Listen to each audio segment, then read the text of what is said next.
Okay guys, sorry I had to wear the headphone. It's pretty loud in this room, so it's the only way I could kill all the background noise. I hate wearing this thing, so no making fun of me on the posts here. Anyways, there was a couple questions I've been getting by email. I just wanted to address them pretty quickly. It's something that I get all the time, and I think a lot of people are encountering the same type of question. It has to do with your training your quickness and your reactive ability.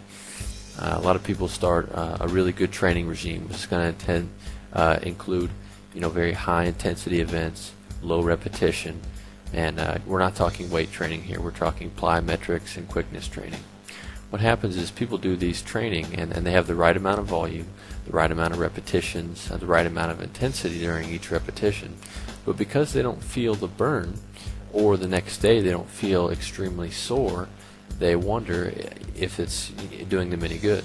And that's a really, really great concern, because you don't want to be putting in a lot of work like that and not getting the results that you're expecting. So sometimes it feels nice to feel the burn, or the next day to feel very sore, because it lets you know that you've worked hard. Well, here's the big difference between strength training and quickness training. And strength training is also very important for building a solid vertical.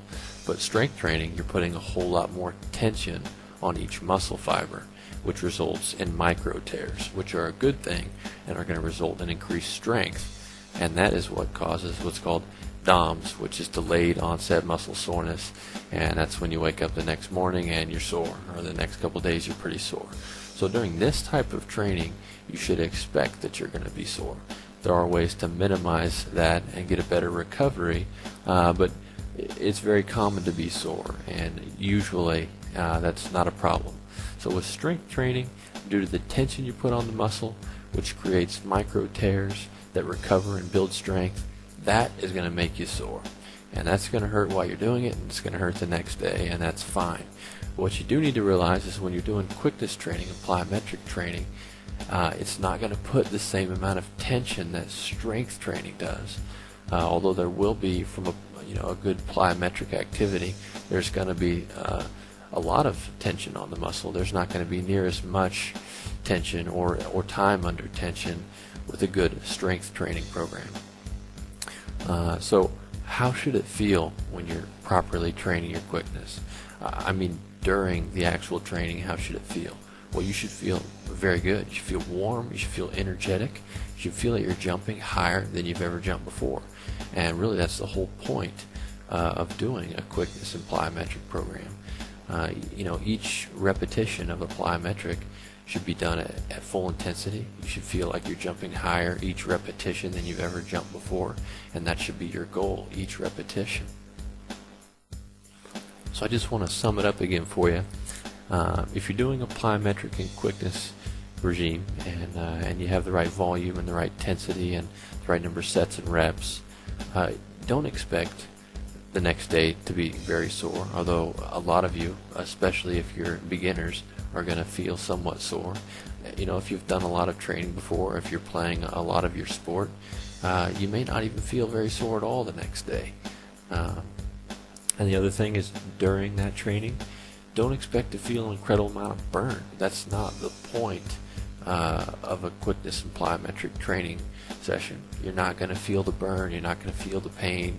If you are, you're not training correctly, because this is really about training the muscle at faster speeds and at higher intensity than you've ever trained before, and increasing your quickness and reactive ability, and training your central nervous system to jump higher and to call upon the muscle fibers in better and more powerful ways. So anyways, I hope this helped you realize that strength training is going to hurt the day of and the day after. Quickness and plyometric training is really going to be a lot of fun. You should be jumping higher than you've ever jumped before during those training sessions, and the next day you may not be very sore. Some of you may be a little sore, but don't think that you're doing it wrong. So the only real way to know if you're doing the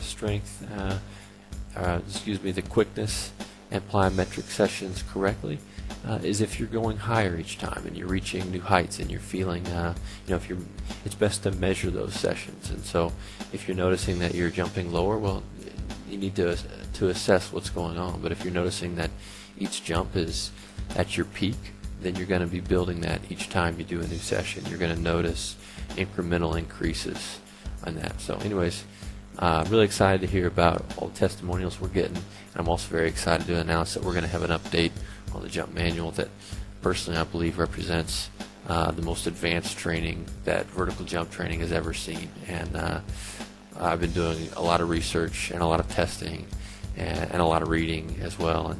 And these techniques are going to make your training even better. And I'm really excited to release it. So I'll keep you updated on that, and I'll talk to you soon. Bye-bye.